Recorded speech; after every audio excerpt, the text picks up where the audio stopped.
Hi, box office recap here. Today, I'm going to explain an American science fiction action film called Aeon Flux. Spoilers ahead, watch out, and take care. A deadly virus wiped out 99% of humanity in 2011. A person named Trevor Goodchild finds a cure for the virus and saves 1% of the human population. The remaining 1% consists of 5 million surviving people who now live in a city called Bregna. The premise of the movie is set in the year 2415, 404 years after the pandemic. The city of Bregna has changed completely. At first glance, it looks like a perfect utopian city with happy people and a better quality of life. Massive concrete walls surround the circular city to stop people from going outside the premises and potentially catching the virus. Bregna is technologically advanced and has a massive spaceship-like object levitating over the city. For the past 400 years, the Goodchild dynasty has been ruling the city. However, the government hides a secret from its people. Many people vanish mysteriously and frequently, and no one knows why. Even weirder is that the whole population gets strange nightmares, and the government requests it to be treated. Everyone suspects that it is the government that is involved in the disappearances, but no one is brave enough to stand against the Goodchilds, except for a group of people called the Monarchans.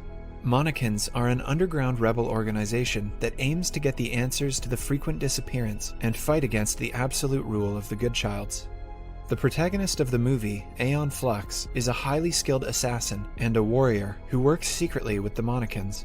At the beginning of the movie, we see her walking through the streets of the beautiful city. She meets a man at a junction, and the two kiss. We see the man transfer a pill from his mouth to hers as they kiss. When the two separate and go their own way, Aeon takes the pill. It is an advanced telepathic technology used by the Monarchans to communicate with each other. By taking the pill, Aeon is able to talk to the leader of the Monarchans, named Handler. She provides her with a new mission to sabotage the Goodchild's central surveillance facility. Later, we see Aeon walk through a busy street in the city.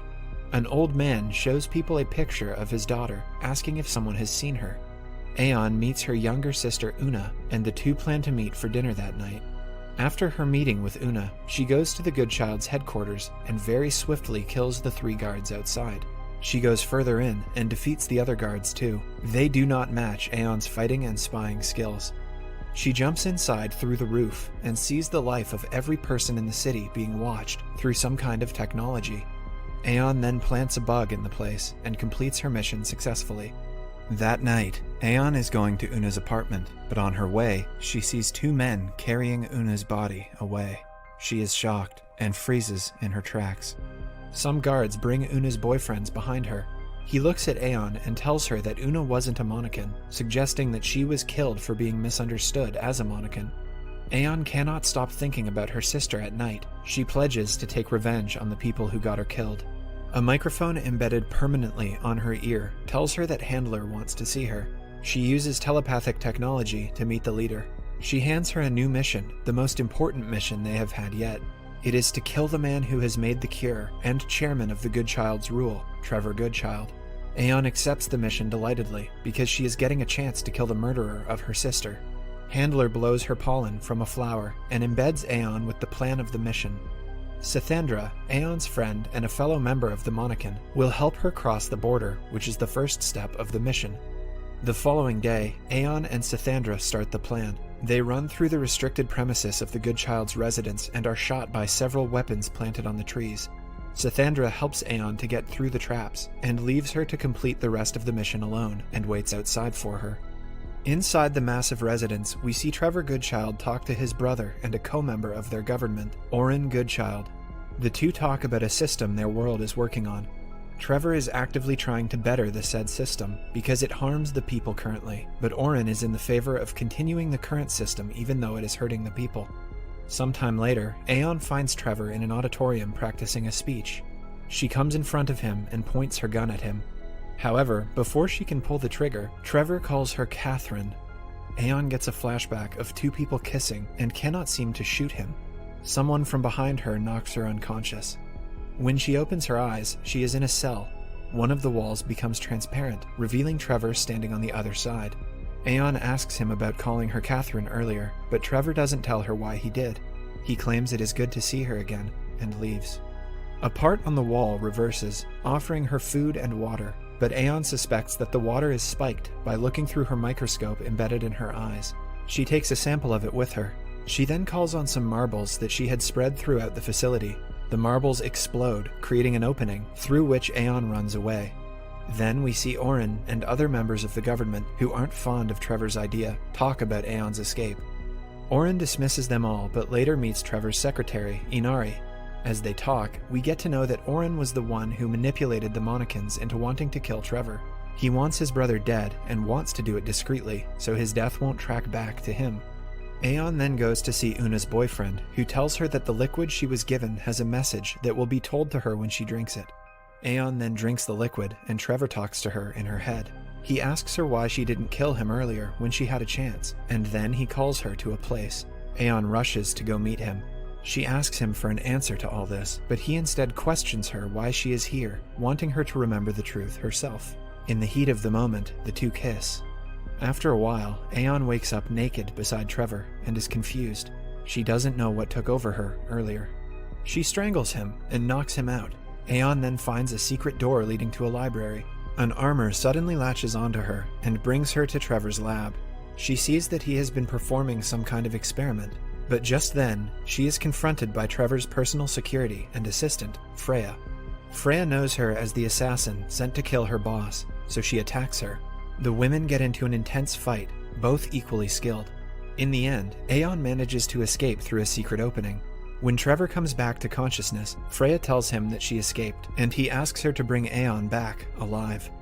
Oren and the other officials see that Trevor and Freya have slept together. They believe that Trevor has betrayed their trust by welcoming a member of the Monacan, so they want to dethrone him altogether.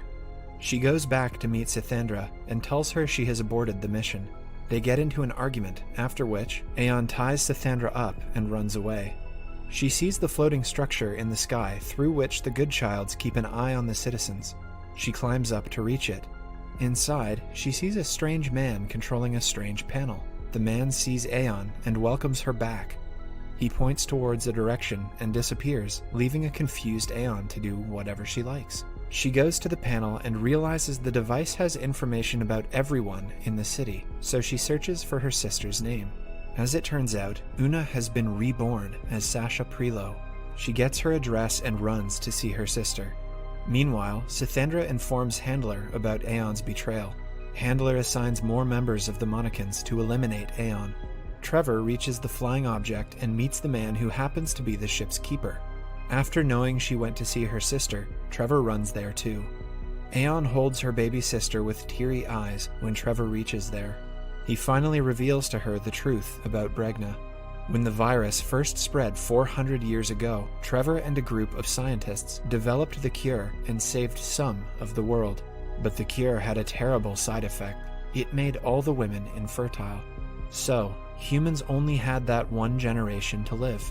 However, Trevor saved them when his cloning experiment was successful. He cloned the DNA of every person alive and gave them a rebirth. Every person born in the last 400 years is a clone of the ones who were cured. That is why people have strange dreams. The dreams are the memories of their past lives. That is also the reason the population of the place has remained 5 million for all these centuries. When a person dies in the city, the ship's keeper recycles their DNA and assigns it to someone else. The citizens are unknown to this and think they have a natural pregnancy, but in reality, the keeper of the floating ship finds a suitable couple to impregnate and induce the woman with a chemical pregnancy. When they visit the doctor to see if they are pregnant, the cloned embryo is planted in her. That way, she gives birth to a clone of someone who has recently died. For the past 7 generations, Trevor and Oren have cloned themselves and taught their younger versions all the things they need to know.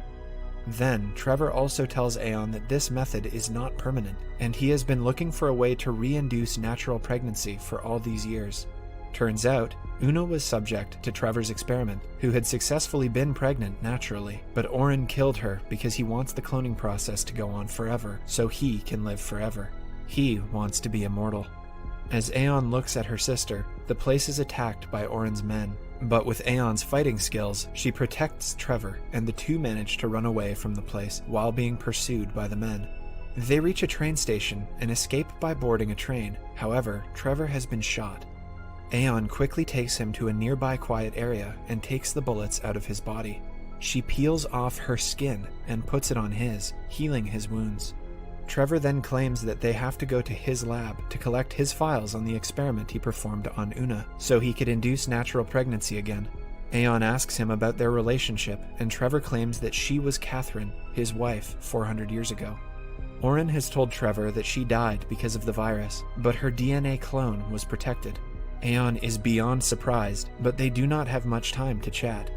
When the two reach his lab, they see Freya dead, and all his reports have been burned. Trevor wants to run away from the city, but Aeon insists on doing one last thing before leaving.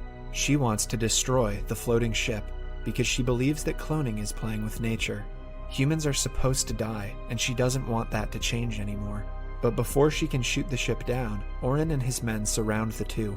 At the same time, Sithandra and her Monakin's team climb at a high point to assassinate Aeon. Oren then reveals to Trevor that more and more women started getting pregnant, not because of Trevor's experiment, but because they were healing from the cure's side effects. So, he killed them all, including Una. That is why the citizens have been disappearing mysteriously.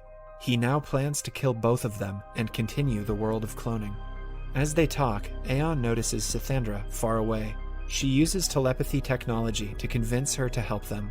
Sithandra and her group begin to shoot at the guards to save Trevor and Aeon. During the shootout, Oren is injured. Sithandra's group manages to kill most of Oren's guards. However, an injured Oren shoots Sithandra and drops her off the height, killing her. In the end, Trevor and Oren come face to face. Aeon shoots Oren dead and he points his gun at Trevor. Aeon then gets on the ship and explodes it, destroying the DNA clones stored inside. The ship goes flying and lands harshly on the city's perimeter wall. The people see the outside world for the first time. It seems fertile and full of vegetation, a land that can be inhabitable. The movie ends as we see a glance of Aeon and Trevor's life 400 years ago. Subscribe for more videos like this, turn on notifications, and leave a like to help the channel out. Thank you for watching.